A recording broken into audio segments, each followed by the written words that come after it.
얼마 전에 뉴스에 나온 이야기입니다. 짧은 영상으로 뉴스 영상이 나와 있어서 함께 보려고 합니다. 잠깐 보여주시죠. 한 대형마트에서 30대 아버지와 12살 난 아들이 먹을 것을 훔치다 붙잡혔습니다. 생활고를 겪던 이들 부자가 너무 배가 고파서 훔쳤다고 털어놨는데 그 다음에 믿기 어려운 일들이 벌어졌습니다. 김세로 기자입니다. 지난 10일 오후 4시 무렵 인천의 한 마트 식품 매장으로 가방을 맨 어린 아이와 한 남성이 걸어옵니다. 구석진 곳에서 잠시 머뭇거리는가 싶더니 아이가 맨 가방을 열어 몰래 물건을 담습니다. 이들은 34살 아버지와 12살 아들. 그런데 이들의 어설픈 절도는 CCTV를 보고 있던 마트 직원에게 금세 발각됐습니다. 아버지는 몸을 벌벌 떨면서 땀을 흘리면서 계속 용서해달라고 사죄를 구하고 있는 상황이 있었습니다. 신고를 받은 경찰이 도착하자 아버지는 고개를 숙였습니다. 아들의 가방에서 나온 물품은 우유 2팩과 사과 6개, 그리고 마실 것 몇 개가 전부였습니다. 금액으로 따지면 대략 1만 원 안팎. 이 남성은 너무 배고픈 나머지 해선 안 될 일을 했다며 눈물을 흘렸습니다. 그 기초생활재산 수급자로 선정이 돼 있지만 내 가족이 생계를 유지하기에는 상당히 힘든 상태에 있었습니다. 택시를 몰던 남성은 당뇨와 갑상선 질병을 앓고 있었고 몸이 아파 6달 동안 일을 하지 못했다고 털어놨습니다. 살고 있는 임대아파트엔 홀어머니와 7살 난 둘째 아들이 기다리고 있었습니다. 사연을 들은 마트 주인은 처벌을 원치 않는다고 말했습니다. 경찰도 경미한 사안으로 보고 이들 부자를 훈방 조치했습니다. 다만 이들을 돌려보내기 전 먼저 가까운 식당으로 데려가 따뜻한 국밥을 한 그릇씩 시켜줬습니다. 아침 점심도 다 굶었다고 부자가 그러니까요. 요즘 세상에 밥 굶는 사람이 어디 있을까? 아이고. 그런데 잠시 뒤 회색 옷을 입은 한 남성이 음식점 안으로 들어오더니 느닷없이 하얀 봉투 하나를 이들 부자의 식탁 위에 던지듯 내려놓은 뒤 그대로 밖으로 나갑니다. 봉투에는 현금 20만 원이 담겨 있었습니다. 정체 모를 이 남성은 어떻게 이들의 사정을 알았을까?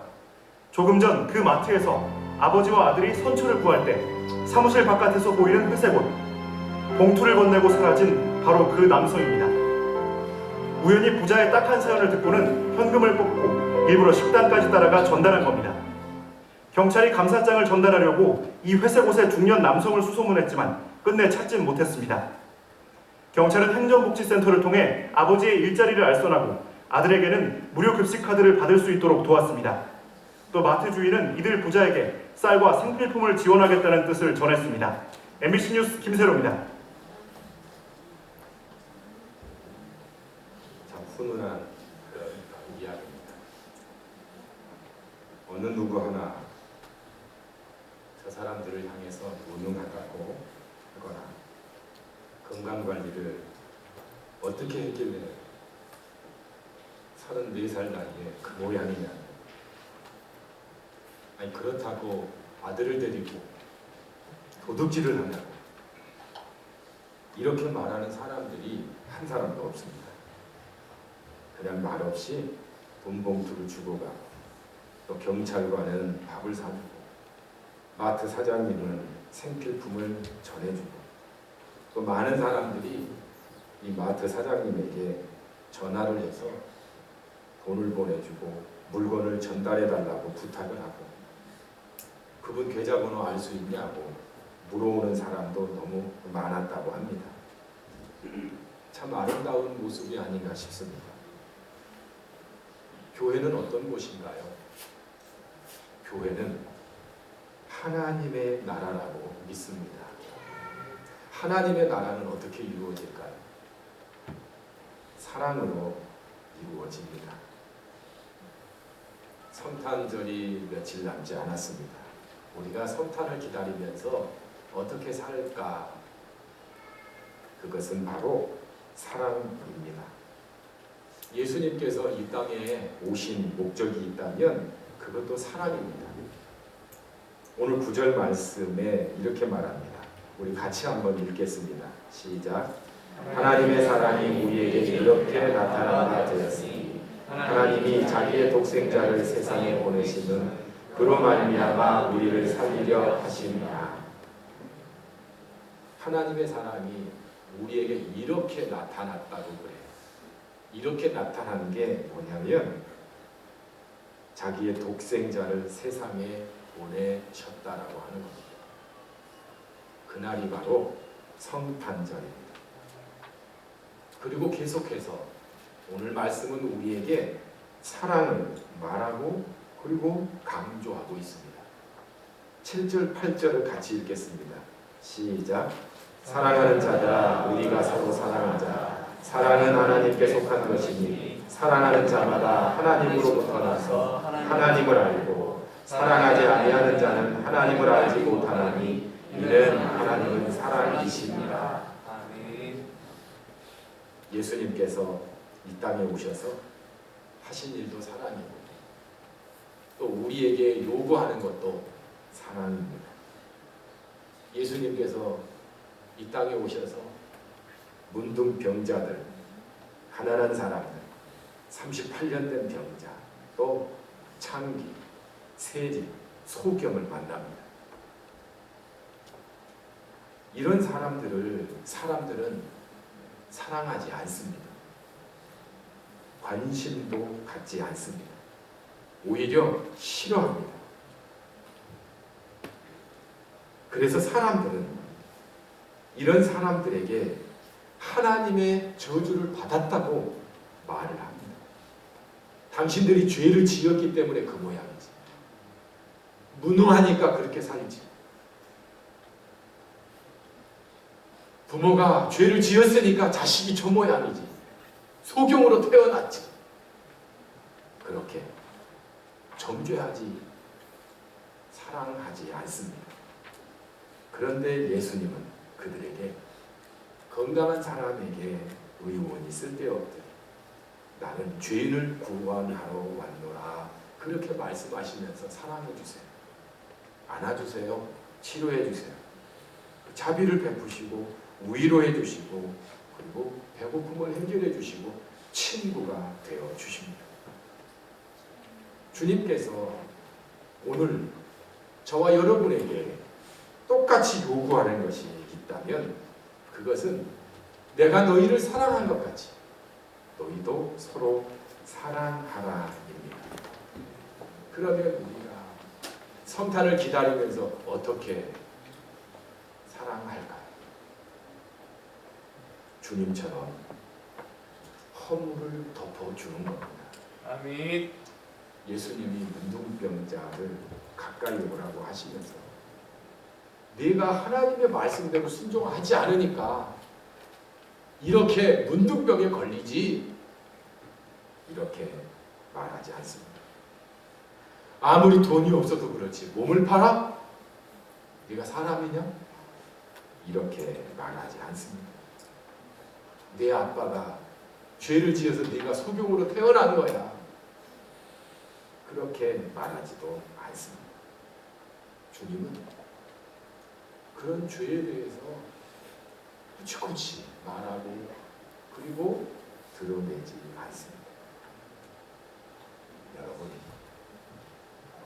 사람의 허물을 덮어준다는 것이 말이니까 쉽지 이게 우리가 살아가면서 정말 쉬울까요?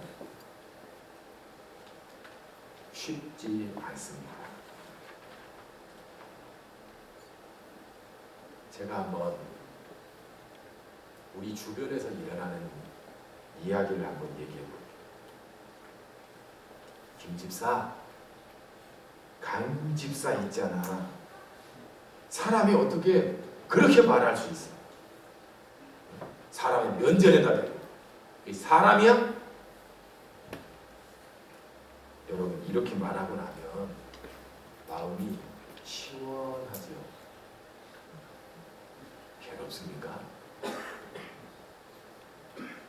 아마 참느라고 힘들지 말하고 나면 시원할걸요. 이렇게 말하는 분도 있어요. 너만 알아. 비밀이야. 누가 그러는데 어쩌고 저쩌고 어쩌고 저쩌고. 그러면 정말 미친 거 아니야?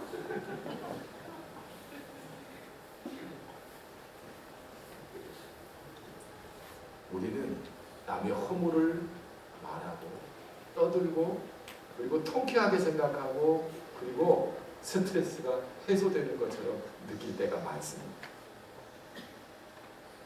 창세기에 보면 노아 이야기가 나옵니다. 노아가 어느 날 술에 취해 자기도 모르게 이 바지를 다 벗고 골아 떨어졌습니다. 이걸 함이 보고 자기 형제들에게 가서 형들, 아니 아빠가 글쎄 술 취해가지고 바지를 벗고 자고 있어. 아이고 어떻게 하면 좋아? 창피해 죽겠네. 그런데 이 말을 들은 셈과 야벳은 아버지에게로 가는데 어떻게 가냐면 뒷걸음질 쳐서 가요. 그리고 아버지의 그 하체를 덮어줍니다. 여러분, 함이 정말 잘못했나요? 있는 그대로 말했을 뿐이에요. 아빠가 술 취해서 바지를 벗고 누워서 자고 있다. 이게 무슨 큰 잘못입니까? 팩트고 사실이고 그리고 있는 그대로 얘기할 뿐이에요. 그런데 성경은 그걸 옳다 잘했다 말하지 않아요. 왜 덮어주지 않았냐는 거예요. 왜 덮어주지 않고 그렇게 말했냐라고 하는 거예요. 그러니까 나중에 저주가 이 함에게 선포가 되고 합니다. 텔레비전에 보니까 이런 프로가 있더라고요. 세상에 나쁜 개는 없다. 제가 잠깐 봤어요. 근데 걔가 얼마나 싸나운지 손님이 오면 무섭게 짖어요. 그런데 이 전문가가 보더니 그 이유를 얘기하더라고요. 저 개는 개의 사연이 있대요. 그리고 개성을 알아야 된대요. 사람의 말로나 사람의 생각으로 하면 안 된대요. 그러더니 이 사람이 개 밥을 자꾸 던져줘요. 처음엔 사납지요. 근데 개밥을 열심히 먹더라고요. 올 때마다 싸납게 지으면 개밥을 던져줘요.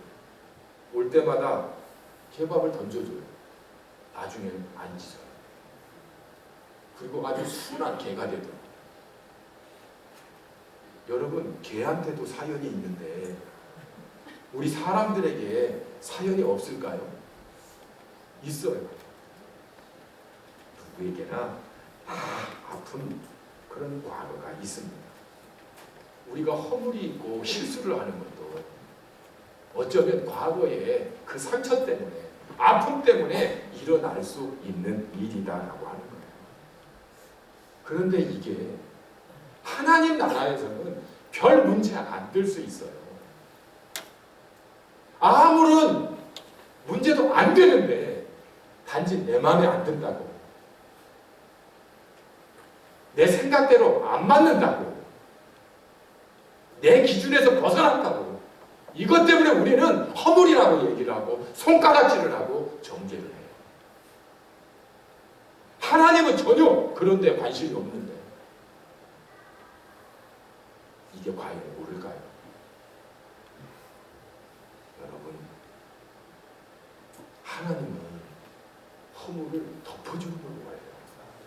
잘못한 것을 드러내놓고 사람들에게 이 사람이 이랬다고, 이 사람이냐고, 이 집사님이냐고, 장로님이냐고, 이걸 하나님은 원치도 않고 예수님도 원치 않아요.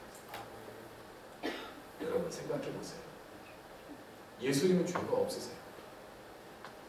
우리를 보면 우리는 허물투성이에요. 죄투성이에요. 그런데 주님께서 오셔서 죄에 대해서 얘기하지 않으세요. 사랑을 구원해 주세요. 정죄한 게 아니에요.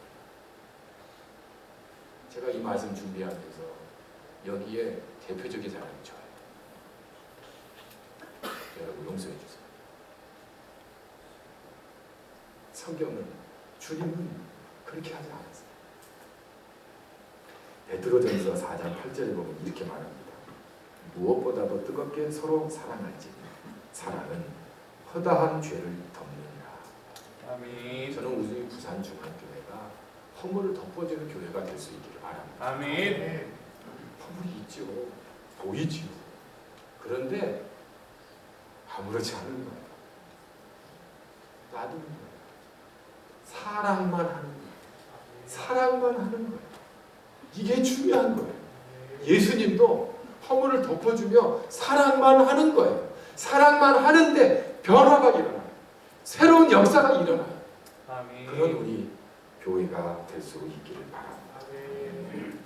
또 한 가지는 주님께서 보여주신 사랑은 권리를 포기하는 겁니다. 예수님은 인간이 되지 않으셔도 됩니다. 죄가 없으신 분이고 그리고 창조주세요. 인간이 되셔서 이 땅에 오실 이유가 하나도 없어요. 죄를 지었으면 인간이 지었고 그 죄에 대한 대가는 인간이 받아야 돼요. 당연한 거예요. 그런데 주님은 자기의 권리를 포기하고 사랑 때문에 이 땅에 태어나셨어요. 빌립보서 2장 6절 7절에 이렇게 말합니다. 그는 근본 하나님의 본체시나 하나님과 동등됨을 취할 것으로 여기지 아니하시고 오히려 자기를 비워 종의 형체를 가지사 사람들과 같이 되셨고, 하나님과 동등한 분인데 포기하는 거예요. 그리고 그 영광의 자리에서 내려와 이 땅 그 누구도 알아주지 않고 사랑해주지 않는 그 마구간에서 말구유에서 태어나시고, 방종환 선생님의 일화입니다. 어느 날 밤늦게 책을 읽고 있는데 강도가 들었습니다. 칼을 들고 꼼짝 말고 손들어.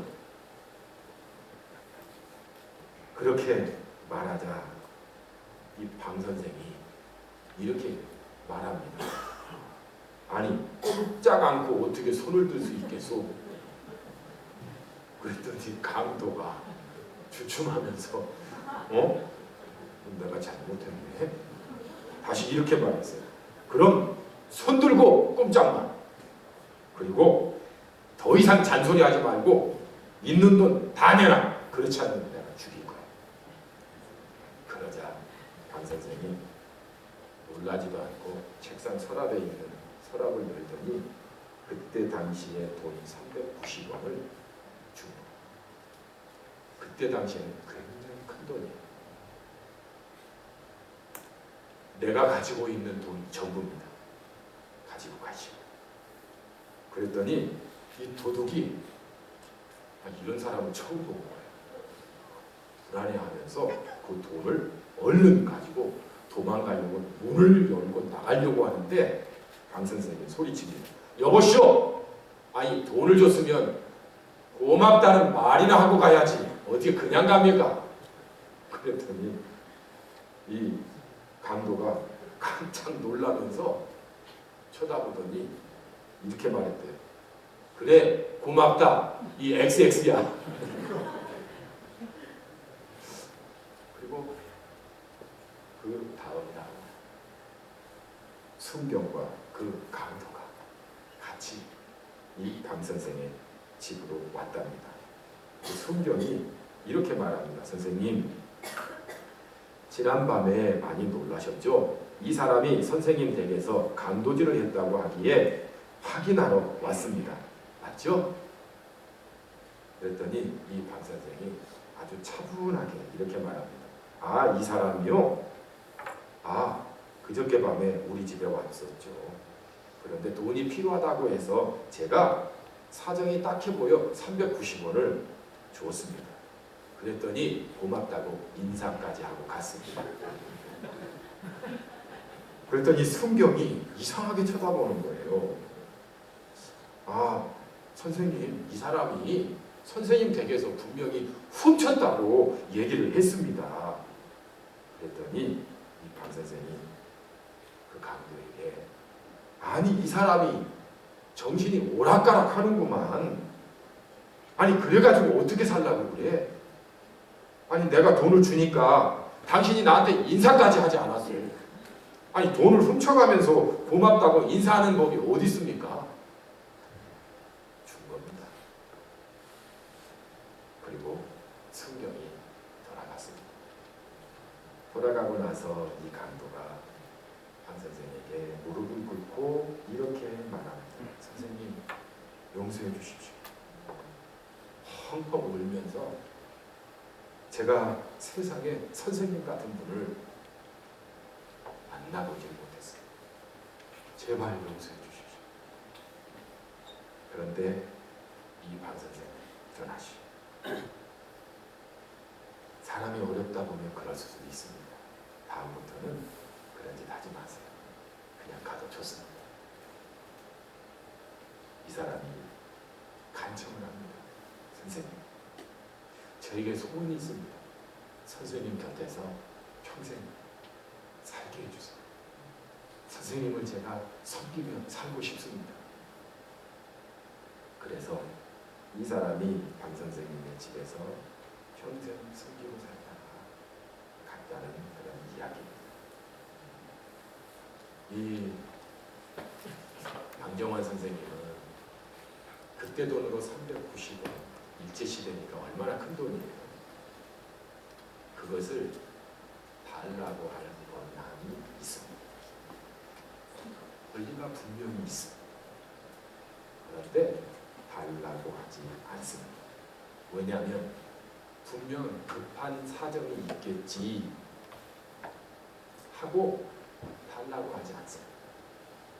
경찰이 왔을 때도 만약에 이 사람이 감옥에 간다면 그 전과를 가지고 평생 수치스럽게 살 텐데 그러면 안 되지 하고 그 사람이 준 거라고 그렇게 이야기한 겁니다. 여러분, 우리에게도 자유와 권리라고 하는 것들이 있습니다. 우리의 위치에서 아버지면 또 자식이면 또 사회적인 위치에서 모두가 다 자유와 권리가 있습니다. 교회에서도 마찬가지입니다. 그 누구도 의무를 강제하거나 강요할 수 없습니다. 우리는 안 할 수 있고 거부할 수 있는 그런 권리가 분명히 있습니다. 예배도 그렇습니다. 어떤 분이 예배에 나와주는 것만으로도 이거 고맙고 감사한 일이지 예배에 빠졌다고 뭐라고 하면 되나? 이 말이 틀린 말이 절대 아닙니다. 난 예배만 나와도 상관없고 그리고 나오지 않는다고 해도 그 누구도 강제할 수 없습니다. 오후 예배도 마찬가지고 수요 예배도 마찬가지입니다. 어떤 예배도 마찬가지입니다. 우리는 피곤하면 빠질 수도 있고 바쁘면 안 나올 수도 있고 그리고 내가 더 좋아하는 것이 있으면 그곳에 갈 수도 있습니다. 예배라고 해서 절대 강제하거나 뭐라고 할 수 없습니다. 저녁에 쉴 수도 있죠. 집에서 편안하게 텔레비전 볼 수도 있습니다. 그럼에도 불구하고 우리가 하나님을 사랑하기 때문에 교회를 사랑하기 때문에 성도님들을 사랑하기 때문에 쉴 수도 있지만 그런 권리들을 포기하고 주 앞에 나와 예배드리는 것도 저는 권리를 포기한 사랑이라고 믿습니다. 아멘. 오후 예배도 그렇고 수요 예배도 그렇습니다. 아니 봉사도 마찬가지입니다. 청소도 마찬가지입니다. 식당 봉사도 마찬가지고 차량 운행도 마찬가지고 모든 것이 다 마찬가지고 안 할 수 있는 자유와 권리가 우리에게는 충분히 있습니다. 강제할 수도 없습니다. 그런데 주님의 사랑은 자기 권리를 포기하는 것이고 안 해도 되는데 하는 것. 아멘. 저는 우리 교회가 이런 권리 포기의 사랑으로 가득할 수 있으면 좋겠습니다. 아멘. 제가 어제 친구 딸 결혼 예식에 주례자로 인천에 갔었습니다. 결혼식을 거행하는데 딸이 처음부터 끝까지 눈물을 흘리며 울어요. 제 친구 송 목사도 그래서 계속 울고 억지로 눈물을 참아요. 왜 이렇게 울었을까요? 너무 좋아서 울었을까요? 제가 보니까 아빠는 자식에게 잘 못해준 게 자꾸 생각나서 울고 또 이 딸은 부모님께 잘해드리지 못하고 잘못한 것만 생각이 나서 우는 거예요. 저는 우리도 마찬가지였으면 좋겠어요. 우리가 잘한 게 많지요. 수고한 게 많지요. 그러나 잘하고 수고하고 애쓴 것보다도 내가 더 잘 못한 것, 더 잘해주지 못한 것, 더 사랑해주지 못한 것 이런 거 생각하며 우리가 좀 더 사랑했으면 좋겠어요. 아멘. 아빠의 권리를 포기하고 딸의 권리를 포기하고 미안해하는 것처럼 우리가 서로에 대해서 미안한 것만 있는 거예요. 잘한 것만 있으면 내가 너희가 어떻게 그렇게 잘해줬는데 내가 나한테 어떻게 그럴 수가 있어. 이게 아니라 아무리 수고하고 애써도 못해준 것만 생각하는 그것 때문에 미안한 거예요. 미안해서 더 잘해주는 거예요. 더 사랑해주는 거예요. 이런 사랑이 저와 여러분에게 예수 그리스도의 탄생까지 정말 가득하기를 주의 이름으로 축복합니다. 아멘. 이 시간에는 우리 함께 주님의 사랑은 어떤 사랑인가 찬송했으면 좋겠어요. 주님의 사랑은 이렇습니다. 고린도전서 13장에 나와 있는 거죠. 언제나 오래 참고 언제나 온유하고 우리의 행치 않고 자기의 유익을 구취하고 성내지 않고 시기하지 않고 이 찬양 부르면서 내가 정말 이렇게 사랑했나? 나 스스로를 볼 수 있으면 좋겠습니다. 그리고 나도 주님처럼 허물을 덮어주는 사랑을 앞으로 하겠습니다. 내 권리 주장하지 않고 포기하고 사랑하도록 하겠습니다. 이런 결단이 그런 찬송이 됐으면 좋겠습니다. 우리 함께 찬송하겠습니다.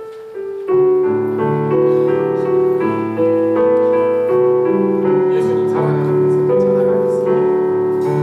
사랑해 언제나 오래 참고 사랑해 언제나 온유한 너 사랑은 지하지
넘치는 그런 교회가 되게 하옵소서.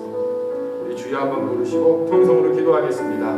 주여 사랑의 하나님, 하나님께서 저희를 사랑하시고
사랑의 주님, 주님의 사랑으로 저희들이 구원받고 주님의 사랑으로 늘 언제나